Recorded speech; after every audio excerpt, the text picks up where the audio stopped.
এক ব্যক্তি ১ টাকায় ২২টি কমলালেবু কেনে। 10% লাভ করতে হলে ১ টাকায় কতটি কমলালেবু বিক্রি করবে? এখানে বলছে ১ টাকায় ২২টি কমলালেবু কিনে 10% লাভ করতে হলে ১ টাকায় কতগুলো কমলালেবু বিক্রি করতে হবে।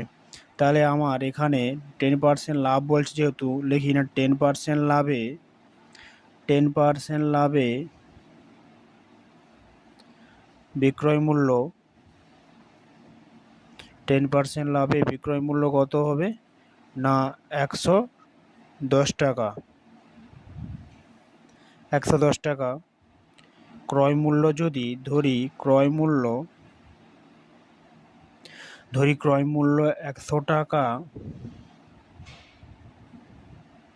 হলে বিক্রয় মূল্য কত হবে না বিক্রয় মূল্য হবে ১১০ টাকা।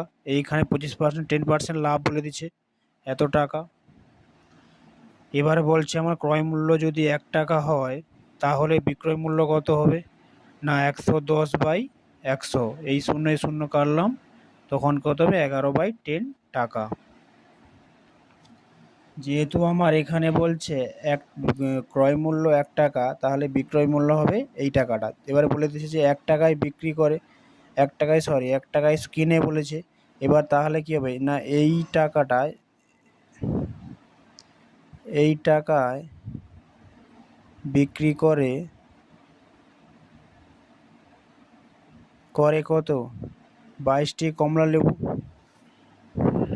তাহলে ১ টাকায় যেহেতু আমাদের চাইছে, ১ টাকায় বিক্রি করে ২২/১১/10 সমান কত হবে না ২২/১১ ইন্টু 10, ১১ × ২ = ২২ সমান ২০টি কমলালেবু বিক্রি করতে হবে।